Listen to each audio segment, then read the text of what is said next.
Welcome to the Everything EOS podcast. I'm Brandon Lovejoy. Today I'm joined by Jonaed Iqbal, who is a new developer advocate with the ENF, the founder of NoDegree.com, and the host of the No Degree podcast. I'm also joined by LIiam Buckley, who's co-founder of Corduroy Earth and the Telos Culture BP on the Telos Network, and now joins us at the ENF as communications manager, along with yours truly. So great to have both you guys here today. Thanks for having us. Yeah, I'm excited. Sweet. Yeah, we thought maybe it'd be a good time to introduce a couple new faces to the EOS community. And both of you have really interesting backgrounds. We can get into those one at a time, and then I think we have a lot to dive into besides that. Jonaed, let's start with you. So you got hired through a tweet, I hear. So yeah. What's that all about? Yeah, 2022 was one of those years where you just get, for me, I got just kicked, 2020 and 2021 were good years, just business wise and everything. But I had a business partner resign in 2022, just a lot of things going on. So I was like, let me go back into the traditional workforce. And I was applying, I got some interviews, but just you had pulled positions and all that stuff. So I was building on Twitter for a year. So in October, I made a tweet saying, hey, Twitter, I need your help. One of my dreams role is to become a developer advocate. And I explained my background. I said, look, I have 37,000 followers on LinkedIn. I have the Twitter, but I was like, I don't come from a very technical background. I used to be an actuary, so I can study hundreds of hours for exams. But I was like, I got the equipment. I have a podcast. So I want to come in from that angle, because as I was going through looking at jobs, I was looking at product manager jobs and developer advocate jobs. And I was like, I'd love to be a developer advocate, but it required 2 to 3 years or even more of development experience, API experience. And I was like, crap, I wish I had 3 to 6 months of just nothing but, learning how to code or learning that. But I just didn't have the time because I'm running a business. And I made a tweet. My boss, Nathan, saw it and I got hired. And thankfully I had what the ENF was looking for, and I'm joining a great crew. Yeah, so you joined the team at Developer Relations with Nathan James, and you have a pretty substantial following on LinkedIn. You have a really successful, I would say, podcast, No Degree. I guess tell us a little bit about No Degree and what that's all about, and how you got into LinkedIn and what made you focus on that. Yeah, so NoDegree.com is a career platform for people without college degrees, because as you know, if you don't have a college degree, for certain companies there's a stigma oh, you're not as smart, you couldn't complete something. But it's complex. There are plenty of smart people without college degrees, and there are also plenty of dumb people too. So it's not like if you don't have a degree. But the same goes for people with degrees. I'm pretty sure you've worked with people with degrees who are absolutely brilliant. And then there's some you're like, what? You couldn't really put anything together, and they're terrible to work with. And so I launched the podcast because I was like, there's so many stories of people without degrees that I'd love to share. Why don't I start a podcast and interview them? And I've had UFC fighters, I've had strippers, bouncers, I've had all types of different people. I've had people who worked at great companies, people who worked at small companies. And as a result of that, I'm not a big social media guy, funny enough. Well, before I wasn't. But when you have a small company, you want to get on social media to build network and connections. And I sort of really enjoyed it. Now, why did I choose LinkedIn? I think people online, I somehow realized that LinkedIn had good organic reach. This was February 2019. I was on Instagram and I was like, well, on Instagram, I'm competing with beautiful women, models, rappers, celebrities, musicians. On LinkedIn, I'm competing with accountants. I was like, I can beat accountants easily. And that's how I got started on LinkedIn. And I met a lot of good people, and I ended up having a live show. So that's how I got into being comfortable live streaming and all that. And then eventually I grew my LinkedIn. I had it at 37,000. And then I was like, you know what? Let me start being active on Twitter. And I took my LinkedIn experience, I adjusted it for the Twitter environment to make it different, because you can't just be the same person on LinkedIn. You have to be punchier, quicker. You have to have much thicker skin, and you have to know the environment. So I adapted, and I'm having fun.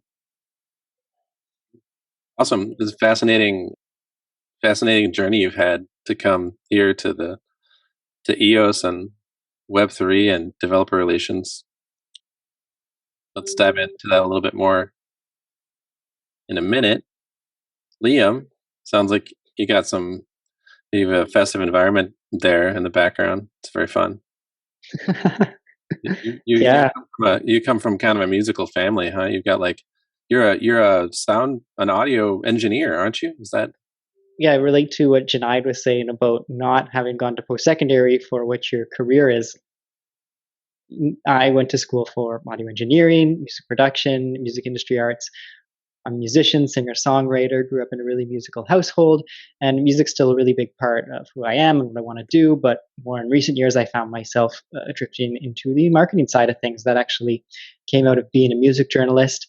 And from there, I got into different types of copywriting for growth, SEO blogging, stuff like that. And down the line, took both my video audio background and my blogging background, and then combined the two to get into content creation and content marketing.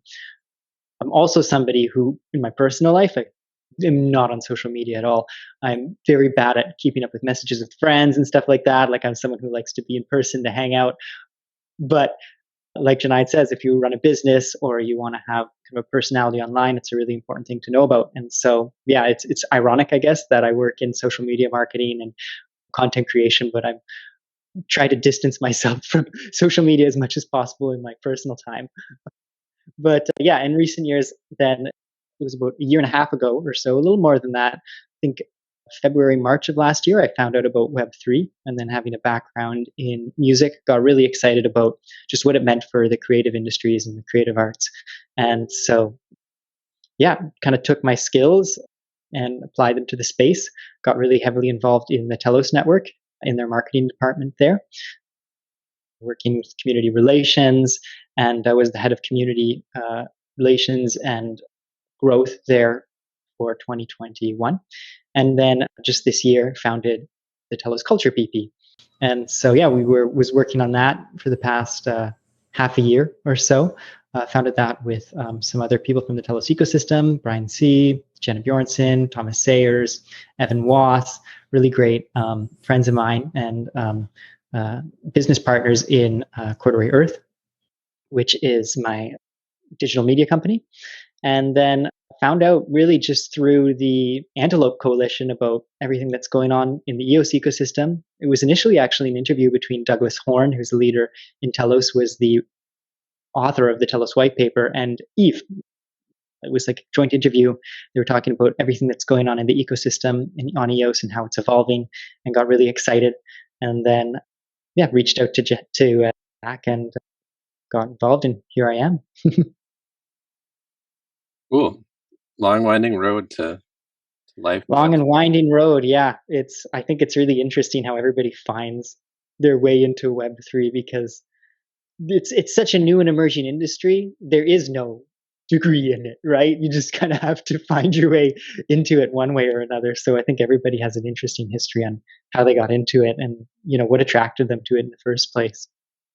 Yeah, definitely. That's one area that's always kind of funny to me, is when people are looking for university programs on blockchain or, any of this stuff. I'm like, well, we're such at the bleeding edge of what's happening that the curriculum is just outdated by the time that anyone's teaching it. So you pretty much just have to jump in with both feet and experience it. So I guess my next question, and what I thought we could kind of focus on a little bit for the duration of our hour plus together today, is what even is marketing in the Web3 era? I mean, it's such a different phenomenon than, your classic traditional marketing process that, the bygone era of industry reaching consumers, right? And so, Jonaed, you're in the DevRel side of things, but and so the developer relations is focused on reaching new developers, bringing them into the ecosystem, and that. And you can say more about that than I'll probably be able to articulate. And of course, LIiam's on the comms side, but both of you are functionally doing comms, and both of you are kind of functionally marketing in a sense, but just to different audiences, different focuses. So, Jonaed, I don't know what's your take on how developer relations like fits in with this scheme of Web3 and marketing and all that. Yeah. So I spend a lot of time on LinkedIn and Twitter, more on Twitter nowadays, just because that's what I'm focused on building, and that's where a lot of the people in Web3 are. So for me, it's making the ecosystem more friendly to beginners, because if you're advanced, you can read the white papers, you can understand it. But if you're not, it's like listening to Spanish. If you don't understand Spanish, you may understand a few words here and there. And so one of the things I love about Web3 is the fact that a lot of people don't have degrees, or they have degrees that are totally unrelated. So you end up getting people who are really passionate about it. Because you had LIiam, he started a community. You have me, who I love Web3 because it's like, you can't have 20 years experience in it. You can't and if someone says they have 20 years experience, they're lying, right? They're going to scam you, and they're going to do a rug pull on you. So you have to be careful about that. So I approach it, and one of the things that I have a goal with is I want to bridge the gap between Web 2 and Web 3, because right now I feel like there's a wall. Like Web 3 people, they tend to be like, yes, it's going to, whatever, Bitcoin to the moon. I remember like the predictions were like 100K, it's going to be like 1 million, all these predictions. And then Web 2 is scammy. What is this new technology? But I think the reality is somewhere in the middle, where, hey, there's a use case, it's still growing, it's still developing, it has a lot of room for growth. And I think when you have a lot of room for growth, you get so many great people together. And so I approach it for, let's be honest about it. Let's not necessarily talk about things are going to blow up next month. Let's talk about, hey, what's actually going on, what we can do, where do we have problems, what can we do better? Because we had the recent FTX stuff, and it's like, right, how do you prevent that from happening? How do you identify that? Because people get scared, right? Imagine you had your tokens and now you can't access them and all that, and that's a significant amount of money. And I'm talking to someone, I lost 18,000 in crypto in 2017, and I've known about people who lost more. So I just want to make it more friendly, educate people more about the ecosystem, so that people are not as scared, and people realize, like, what can you do other than NFTs? Because just people will have NFTs and they won't really understand what they are, what the use cases are, and then people buy them, and then it drops in value, and then they think it's a scam. But it's like, hey, you know what? If they went in with more education, they would understand how to navigate the space properly. For sure. Yeah. Go ahead, LIiam. Yeah, I agree that like education, I think, is the most important thing really for us to get right as projects and builders in the space first, as we move to like mass adoption, right? Because there are going to be so many people coming into the space who don't know how to navigate it. And so I think really thinking about the broader lay audience, at least the current stage that the Web3 industry is in, thinking about lay audiences is probably more important than it has been in the past, right? When things were more proof of concept, still trying to find, product market fit. And now that we're in a place where we're starting to see a lot of real world applications, it is the projects, I think, that appeal to those lay audiences and everybody who's left to come in down the adoption curve that are going to jump ahead of competitors. So I think that is I totally agree with just the education thing being super important. Another thing I think, for me, when I think about marketing in Web3, I mean, it's not just marketing in Web3. I think about this a lot of just like, what is marketing in like a post-industrial world?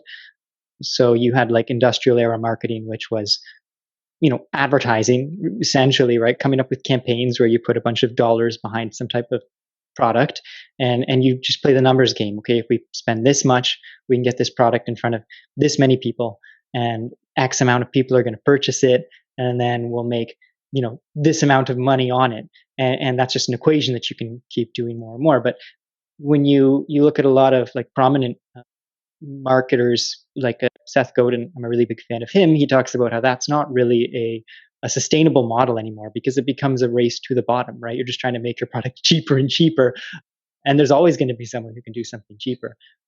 And so really where marketing is now, to me, it's about building communities and culture around projects and products, and finding what those communities are, like appealing to people outside of the highest common denominator, zeroing in on that and not necessarily pivoting their attention, but just elevating something that's going to appeal to them within that community. That's why you see things like influencer marketing, or in Web3, I see the communities as being extremely, extremely important, right? And I think that's something that's you can take that and really run with that in Web3, because communities are so innately just involved in the projects, right? At like a grassroots level, almost like what you would see in like a grassroots kind of local community in like a local town, right?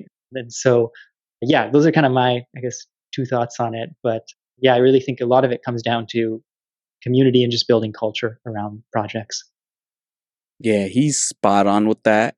And I think that's where Web3 will shine in the community-based marketing, because you see a lot of these organizations, they're so far removed from the average consumer. You have someone in a suit in an office who makes like whatever 10 times more than 10, 20 times more than the consumer, thinking about, oh, if I were a consumer. Whereas in Web3, you can actually interact with a lot of the founders. You can actually interact with a lot of the community. You can be on the ground, right? It's like you don't see people from large organization on Twitter spaces like that, right? But in Web3, you'll find the founder of many projects, many startups. You can actually talk about it. And I think based on what I've seen, a lot of marketing organizations don't understand community, because now in the past year or two, you've seen a lot of community manager roles. And it's like, that's a role that should have existed before, because communities always existed in some shape or form. But what happened in the past, it was all sort of scattered throughout forums and all that. Reddit has kind of changed things in being like, hey, let's go to the subreddit for a token and all that. And I think Web3 companies are really realizing that we need the communities, because they're the ones who feedback. They're the ones who fund us. They're the ones who market us. And you have the advantage of, you'll have people who are like, hey, I want to support this ecosystem because I can see the founder. I can see how transparent they are. That's something and that's why, that's one of the things I want to do. It's like, I want to be on the ground, where it's like, you can catch me at a conference. You can catch me on a Twitter space. You can catch me even in a DM. Totally. And I think beyond like the users in the community, this is just to bring it back to, the DevRel side of things, right? A big part of the community is the builders, because a protocol with nothing built on it is pretty useless, right? Yeah. There's nothing to do there. So, yeah, I think that's a really big part of it too. It does feel like I don't know, I take it back to that like analogy of a city, right? I think where you're building infrastructure and building things for people to do there. So the developer community is also huge as well. So let's bring this all back to EOS then. Web3 space, communities are pretty non-fungible, right? And we've seen that with different different situations so far. I don't know if you two are familiar with the whole situation with Steam and Hive. That's a whole history to unpack there, but the community can just up and migrate. You can't really just you can't buy the underlying technology and think that you've also bought the community, because communities can migrate. And so attracting and keeping that community engaged and bringing the education component. How do you see this playing out in EOS, and maybe like even with the expansion of the entire Antelope ecosystem around it, whoever wants it? Yeah, I can take a stab at that. I mean, I do think the power of like where EOS is at and the whole Antelope ecosystem is the fact that really there's this new community forming around the Antelope tech stack, right? And that's really cool to see, because it'll be easier for all ecosystems within the like Antelope community to scale, right? Because you've now got a user base who's the people who know how to navigate Telos or Wax will also know how to navigate EOS and so on. So it's not like a competitive thing. That's not the way I look at it, right? I think it's a net positive to just, as we each individually grow our communities, people will start to, cross collaborate and move between ecosystems. And, from an economic standpoint, that's a really beneficial thing. And I think beyond that, another good thing that's really cool to see within the EOS ecosystem is this sort of bottom up like community empowerment that's happening with things like Pomelo, the grant framework, and this, which is essentially taking people into the ecosystem and giving them the tools, the resources they need to form a career for themselves, build their own sub communities, create a DAO, whatever, and that just becomes this kind of, what's what I'm looking for. That becomes this like net positive, like bottom up growth where one community leader is bringing in all of their friends in their community, and then they're bringing in more people, right? So the network effects, I think, are very cool. And then the fact that those network effects can scale across all of our ecosystems is, I think, going to be super huge, and it's going to be pretty exponential in the growth that we do see, if any of that makes sense. Well, I understood it. To expand on that network effect is, and I'm going to keep going back to community, that you have to, one of the things about community is being transparent. So for developer relations, I'm not just going to only promote EOS, because then I'm going to come across as biased if I only talk EOS and all that. And if there's another project that someone's doing, or to highlight something, some advancement, then that's too much of like marketing, right? Traditional marketing, where it's like you only highlight your things, you don't necessarily talk about it. So I want to get people from all different backgrounds together on different chains and all that, and then have discussions like, hey, what are the updates? What are pros and cons? And then, because there are some chains that are better for certain things. There are some chains that are maybe better for privacy, maybe better for security. There are some chains that are faster, cheaper. And it's good to have those discussions. And then when you're transparent, and that's why we want to make it so that EOS is that community that's very transparent, supportive, people will just organically gravitate towards EOS because they're like, hey, the team is really supportive, organic. They're not like, screw all tokens, we're the absolute best. If you just kind of talk and say, hey, here's what we do well, here's what we're doing, here are the goals, here's what other people are doing well, people will, I think there's a good portion of the Web3 community that really appreciates that, because that's not common. Because every time I read about something like a token, it's always like, we're the best, this is going to destroy this industry, or this token is going to do this, it's going to kill Bitcoin, it's going to kill Ethereum. But if you approach it from different, you tend to get better users, less of those hype users. Because those hype users, when the price isn't what they want, when something isn't what they want, overnight they'll leave. But when you have actual users who understand the technology, understand the infrastructure, support it, and are part of the community, those are ones that stay, and those are the ones that contribute the most, because they know. Because there are so many people who, if you ask them about a token, they can't really tell you much. Mm-hmm. They just know the price and but there's so much more to a token than the price. Yeah, I think there's this like really a Web 2 mentality of like competitiveness in a lot of projects. And I think when you first get into the space, you approach it in that way too, right? Of like, you're looking for whatever is going to be the most powerful tech stack out there that's going to beat everything. And then the more and more you look into it, the more and more you study these different chains, you realize that everyone's working on different problems, right? And like you say, Jonaed, every project has its own strengths, and you need that, right? And I think going back to the community side of things, this is just my personal perspective, right? From a cultural standpoint, all chains can thrive just because of the community and the cultures that surround them, right? And those relationships that form. So even if all things were equal, and they aren't, but if all things were equal, in my opinion, all ecosystems would be in a place where they can thrive. Now, that doesn't mean necessarily that they're going to be the best and the biggest and the greatest, but I tend to approach Web3 from a place where that's not necessarily the end goal, right? It is about kind of improving our communities, improving our technology in a way that lifts people up and empowers them and creates stronger relationships between the people interacting in them. And so, yeah, I think, I don't know, that's kind of where I'm at on things.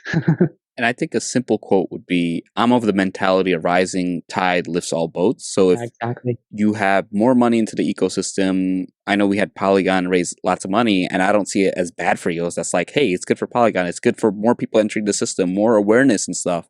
That benefits everyone as a whole. So I don't think Web3, we have to move away from the zero-sum game where it's like, hey, if this thing goes up, that means it's okay. That's how it should work. Totally. I feel like we've been kind of, well, many of us have been fighting against that sort of zero-sum mentality in this space for a long time now, and I really feel as though the space is almost defined by that us versus them thing, which always strikes me as a bit odd, considering like our roots are in this sort of new decentralized modality that doesn't need to be that way and doesn't need to kind of reproduce the old model. And it's interesting that we're in a position where community and inclusivity and openness is actually kind of a unique selling point. If you think about it's, you know, we're not in that like run faster, jump higher, you know, model. We're in the, you know, let's go further together way of doing things with Web3. So I understand there's a tension there between, you know, like what is our competitive advantage as a blockchain or as a business building on a particular blockchain. I mean, it might be a little easier for that to be defined for individual applications than it is for the actual infrastructure layer to even to figure that out among other competing infrastructures. But EOS has a really interesting opportunity to be that inclusive gathering place for, you know, many chains to kind of come together. And I think we have a lot to explore there yet. Yeah. One thing I want to add is that imagine someone comes to someone in EOS and it's like, hey, I want to develop this application that has XYZ features and my goal is ABC. Now, if someone in EOS says, hey, you know what? You're actually better off developing on this because based on what you did, your level of expertise, what your goals are, that's better. Think about how like good that person would be. Like, wow, they were the trusted advisor and they told me what to do. Like, they'll always remember that. And if someone comes to them, they'd be like, hey, you know what? Go to EOS. Now, if we told them, hey, do this, and then they develop the application, and then they realize, like, I should have done it like this, they just have this animosity, that's time wasted and all that. And I think there's so much power in that. Because I'm pretty sure all of us, sometimes you've referred people to your competitors. And what ends up happening is you end up getting a community member for life. And that's something that's not easy to do. Yeah, I mean, if we want to take it back to more of like a traditional like marketing sense, like whether you're a business or whatever, like just being honest with customer builds loyalty, right? And so if you're trying to dodge around a question, you know, in any industry and take people away from something that's going to solve their problem better, then when they realize that, you know, you are doing that or come to that realization, then you've kind of lost a customer that way. If you're honest and this is something that works with brick and mortar businesses too, right? Like, oh, hey, we don't have this thing in stock. Go up the street, they're going to have it, or they'll get it to you at a better price, or they'll have a, you know, just head this way for this thing. Well, then there's a good chance those people are going to come to you again next time they have a problem because you solved their problem. And, you know, it's not like every time someone comes to you with a problem, you're going to be pointing them elsewhere for it. More often than not, you know, the solution is going to be within your project or your business, right? So yeah, I think just being honest with customers, community members builds loyalty in the long run.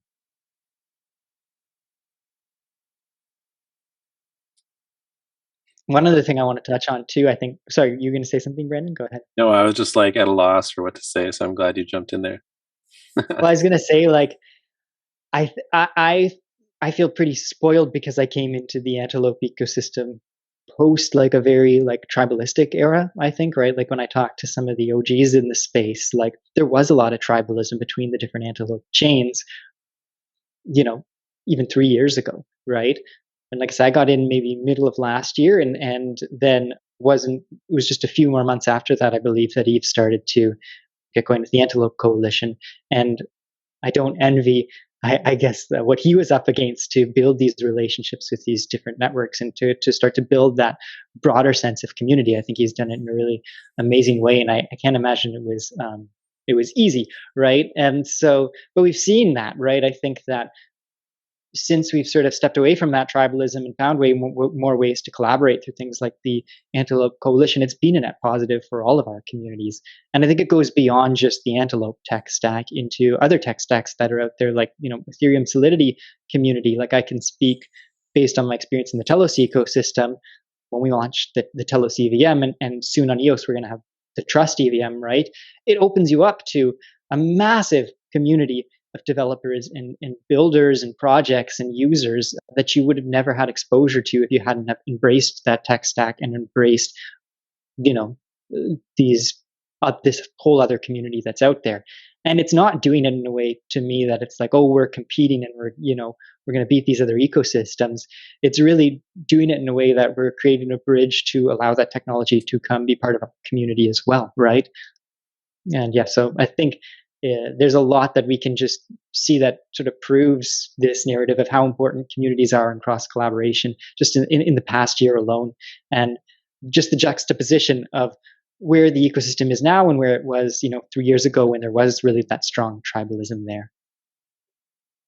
For sure. Yeah, like I think there's always the tendency to fear, if we open things up, if we build the bridge, people might cross the bridge and then stay on the other side. And there's always that danger with bridges. But if you're confident, you're building value, and your community is strong, then I think the bridge is a good thing, and more bridges are better, and we're going to have like more commerce and exchange between all the different parties involved and all the different players. And people remember that they crossed that bridge, right? They remember like who helped them cross that path. Some people will come back, as opposed to having people who don't necessarily want to stay on the island and just feel like, I hate this place, I want to go across, but there's nothing to get me across. They won't let me leave. They keep telling me there's nothing out there, but I know there is. Yeah, not exactly an environment like super conducive to a happy community, for sure. Jonaed, I wanted to ask you about, I don't know, we wanted to get Nathan James on today. I have a feeling we'll get him here in a bit. I know he's really busy trying to get the dev portal up and in action. Is there anything that you want to share from the developer relations side of things and EOS? I mean, I know you're probably not like able to talk out of class, as it were, but I don't know, what makes you excited about like DevRel, what you guys are currently cooking up, and the impact it's going to have on EOS?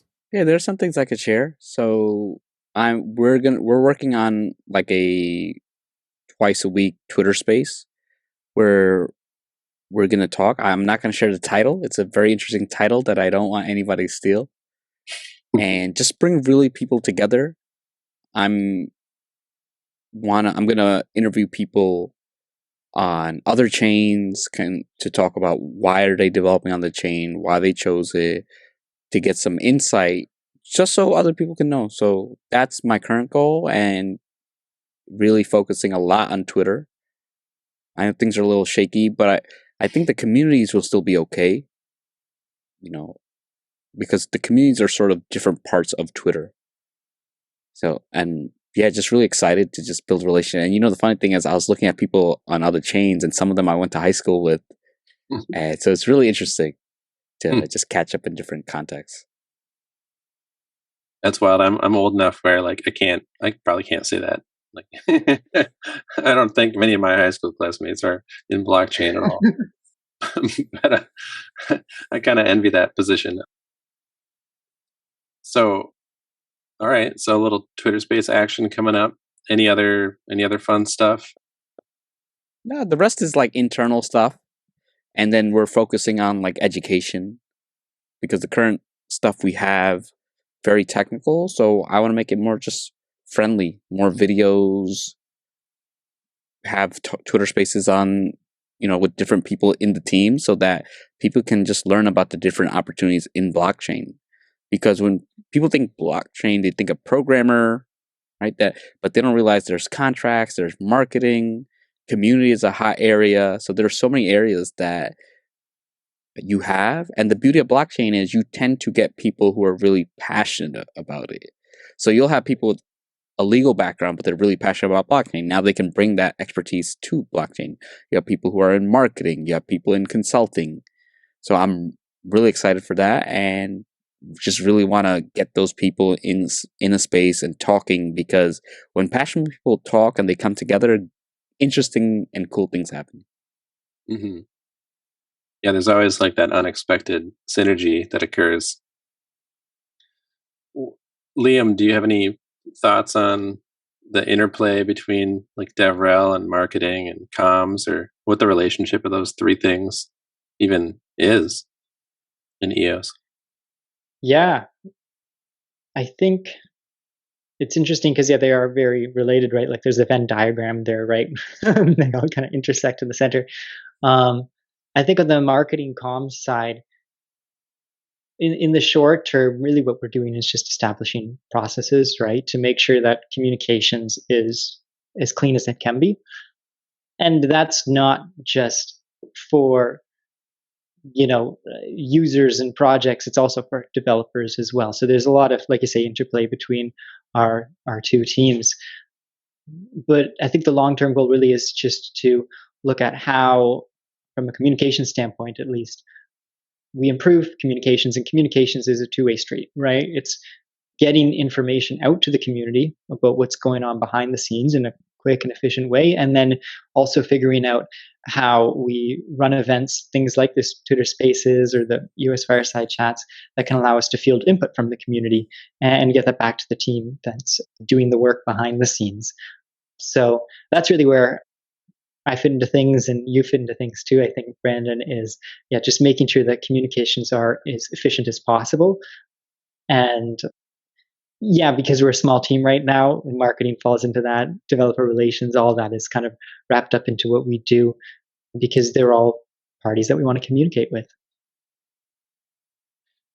Yeah, for sure. It's a very small number of people carrying an incredibly large number of hats right now, which has been the case since we began this journey with the ENF. So, but now that it's grown to include yourself and we've got Patty, our CMO, and everybody, and Nathan James heading up DevRel, it feels like a really cool,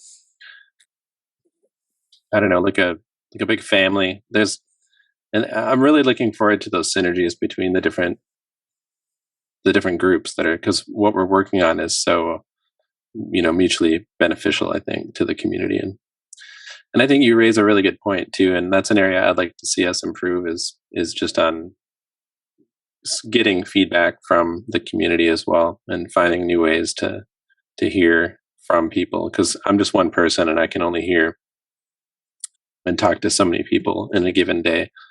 But that is kind of one of the defining features of Web3 is that input and interplay between the participants and the builders and the like all the different roles that people have. It's not so clearly delineated as it is in a traditional org. So we have a lot of pioneering to do there.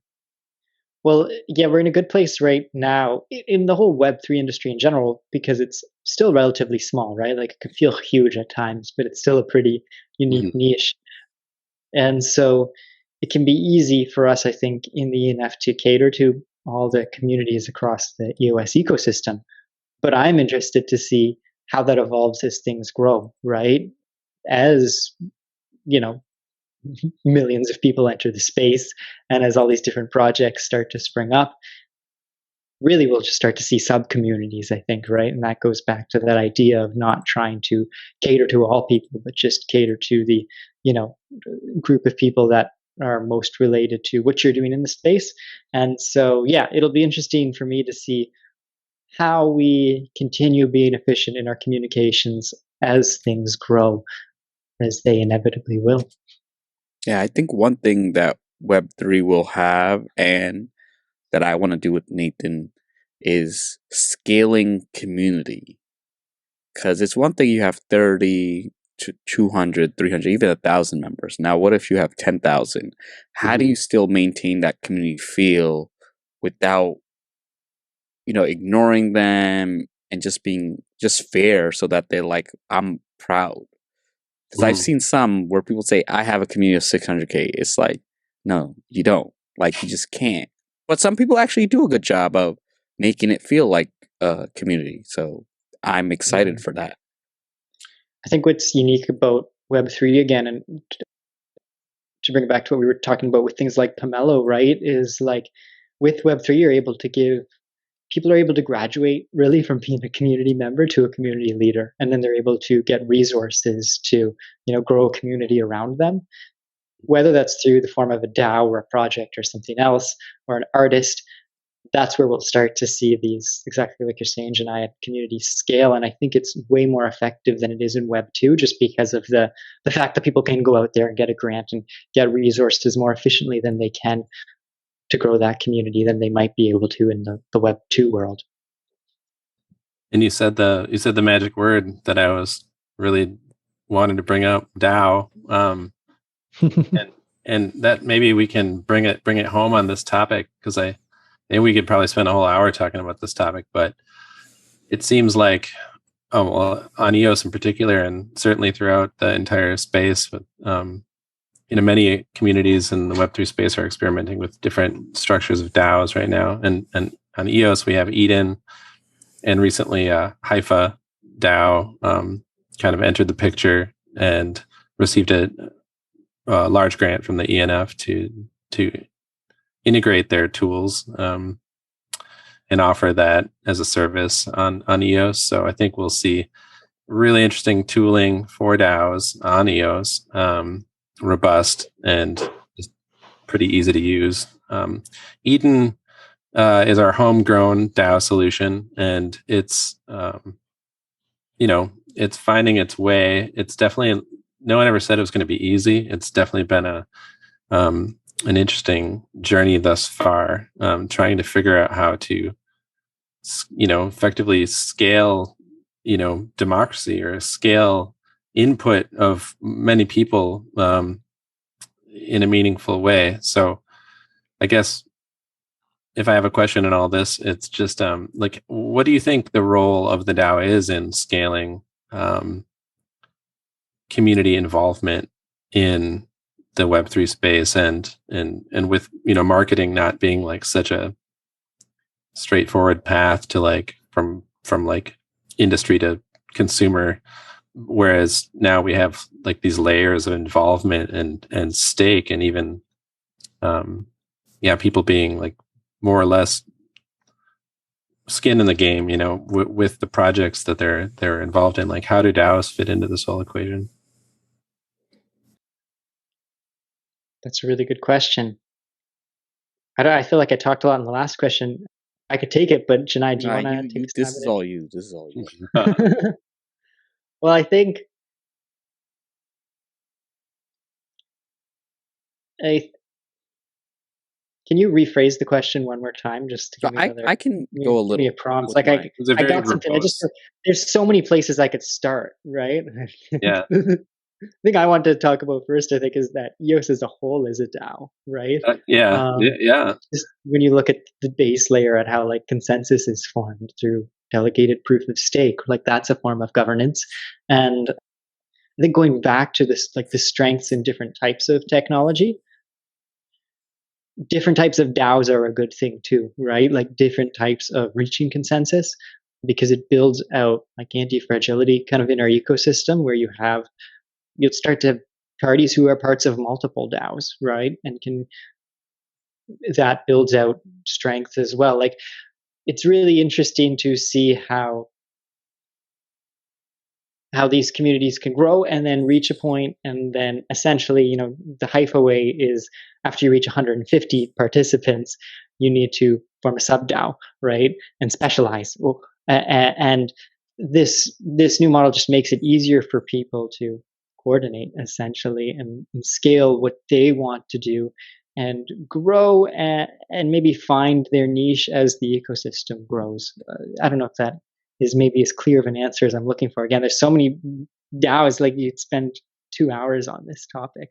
Yeah, I know. That's what I started the question with. It's like, but I guess if I had to reformulate the question to make it really concise, I would say, are DAOs the secret sauce for scaling Web3? I would say that they play a part in scaling community.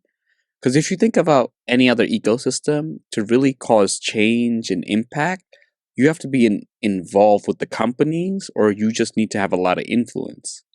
Whereas with DAOs, it's like you can have influence on actual things, on actual movements, on actual development, on actual decisions without necessarily being a part of any of the companies.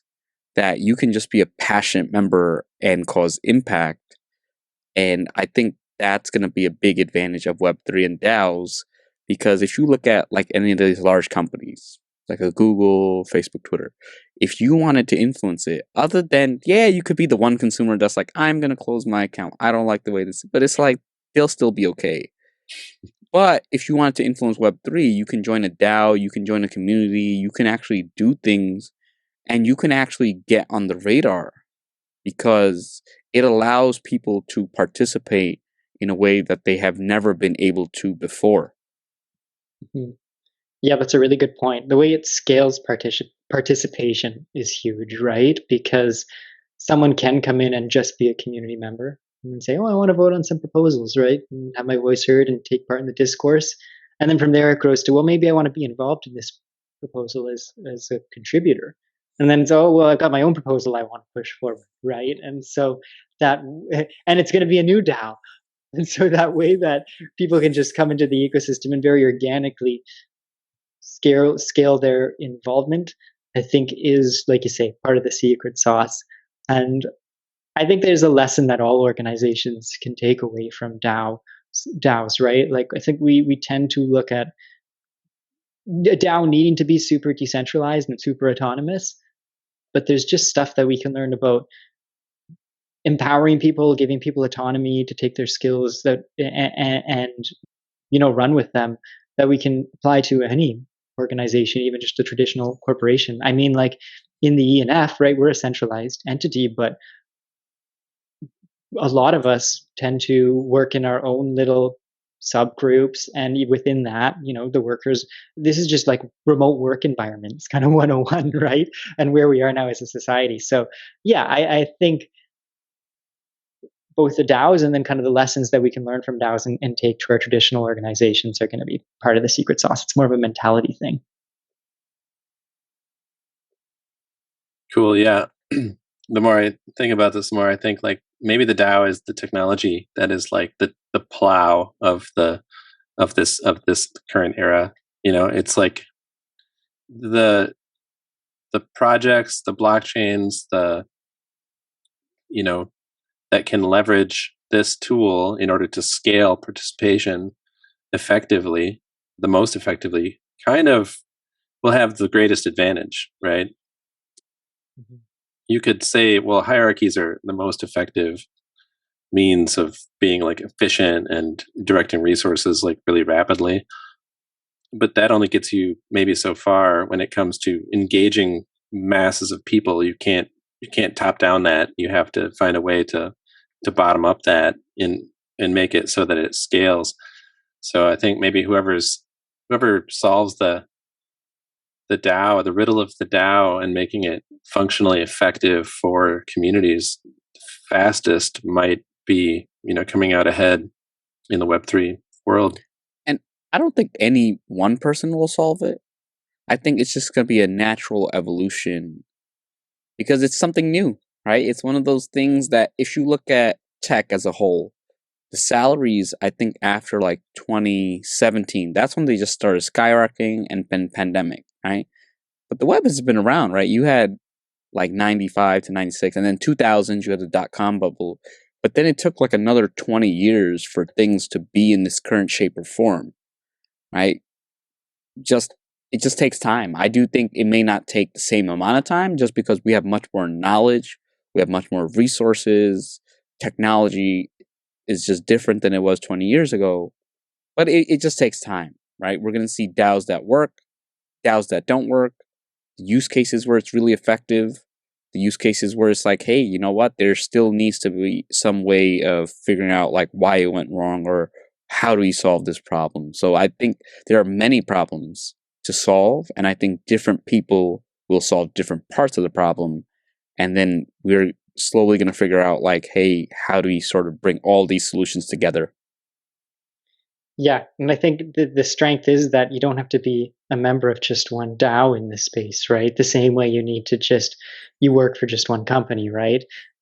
And so like that builds out more strengths across all the protocols in that it isn't just going to be one shotgun solution, right? Certain community members and certain people will feel more akin to using one type of way of reaching consensus and some others another way. And then there's a way that those two DAOs will come to a joint consensus as well, right? So I think variation is actually a strong thing in the DAO space, especially as it's evolving and we're trying to figure out, what works the best and what's the strongest for everybody involved.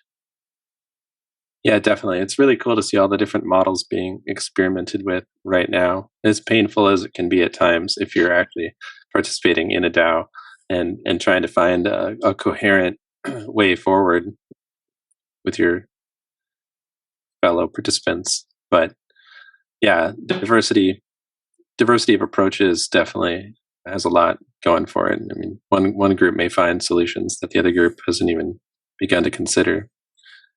This has been a very good episode of the Everything EOS podcast. I'm really excited to do more of these going forward. We'll talk about different topics.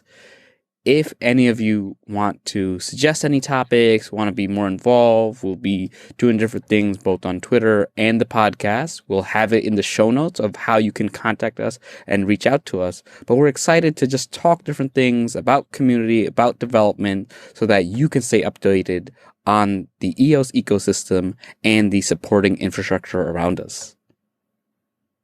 Brilliant. Go EOS. Go EOS.